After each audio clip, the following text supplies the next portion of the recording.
내가 우울증이 아니라고? 약도 잘못 처방받고 있었다고? 그동안의 내 시간과 돈, 건강은 누가 책임지지? 안녕하세요, 엘레나 김입니다. 이번 영상에서는 다른 병을 우울증으로 잘못 진단받아서 시간과 돈, 건강까지 해쳤던 저의 썰을 풀어볼까 합니다. 비슷한 고민을 하시는 분들께 도움이 되었으면 하지만 정확한 진단은 전문 의료진에게 받으시고 제 영상은 어디까지나 참고로만 해주시기 바랍니다.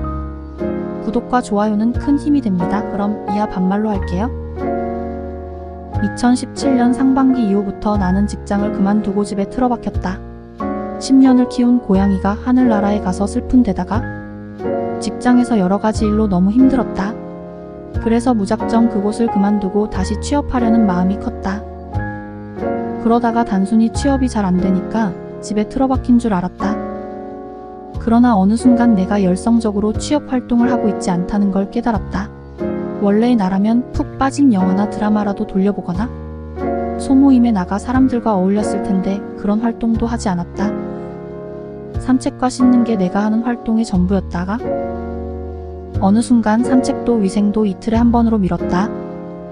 귀찮아 힘들어가 입버릇이 되었고 밥도 걸렀다.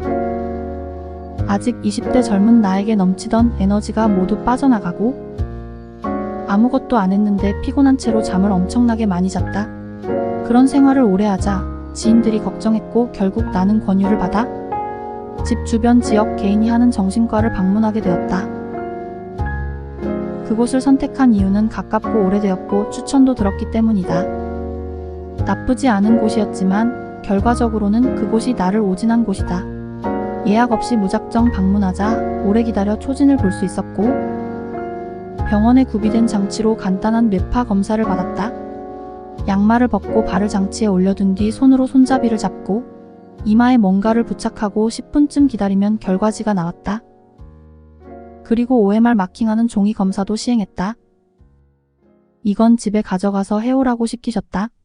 그리고 가져간 다음날 바로 알약 몇 개를 처방받았다.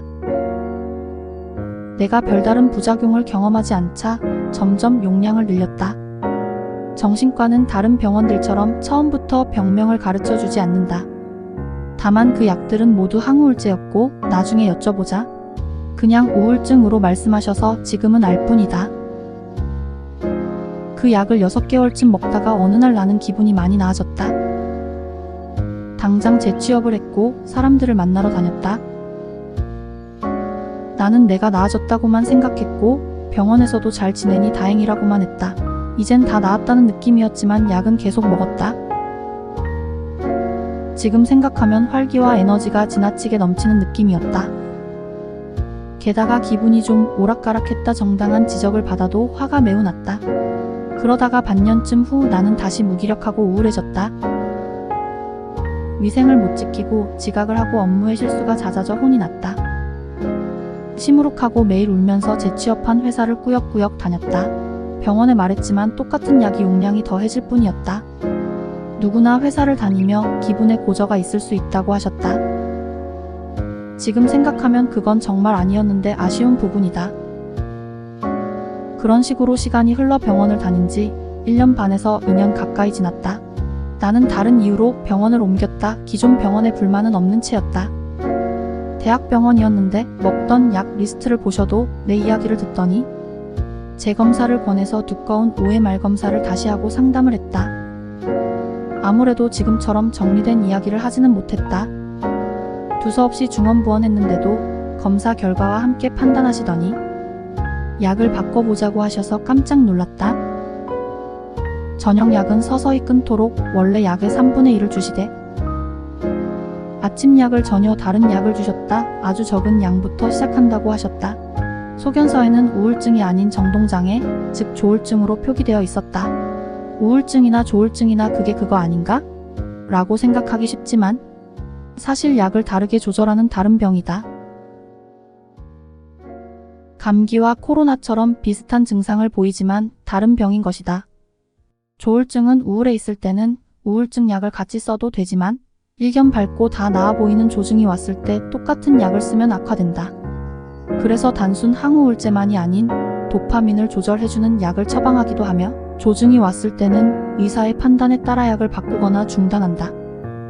돌이켜보면 나는 나은 게 아니라 조증이 와서 지나치게 활기차지고 또 누가 지적하면 예민하게 굴었던 것이다. 그러다가 조증이 끝나서 다시 우울 단계가 온 것이었다. 전형적인 조울증의 특징인데 1년에 걸쳐 보여서 알아채기 어려웠다. 우울 단계에서는 우울증과 똑같아 보이니 더더욱 오진하기 쉽다. 이렇게 객관적으로 생각하게 된 것은 최근이고 당시엔 억울했다. 돈과 그동안의 내 정신 건강은 누가 책임져 주지? 너무 한 병원만 맹신하고 내가 내 병에 대해 무지했단 생각이 들었다. 그때 나에게 이런 것을 알려주는 사람이나 유튜브가 있었다면? 약 2년가량 새 병원을 다니는 동안 내 정신은 많이 안정되었고 딱 한 번 조증이 왔지만 아주 짧게 며칠 만에 사그라들었다. 또한 무지하게 조증을 보내는 것이 아니라 내가 조증이구나 자각하고 약을 조절하여 기분이 너무 들뜨고 예민해지지 않도록 할 수 있었다. 정확한 진단과 마찬가지로 환자 본인의 대비가 몸 건강과 똑같이 정신 건강에도 중요한 것이다. 이 영상을 보며 내 얘긴데? 혹은 좀 다르지만 의심된다는 생각이 든다면 병원을 바꿔보는 것도 한 가지 방법이라고 할 수 있겠다. 영상 앞서 말했듯이 어디까지나 주관적인 썰이므로 정확한 진단은 꼭 의료진에게 받으시고 이 영상은 참고로만 해주세요. 영상 어떠셨나요? 구독과 좋아요는 큰 힘이 됩니다. 다음 영상에서 만나요. 안녕.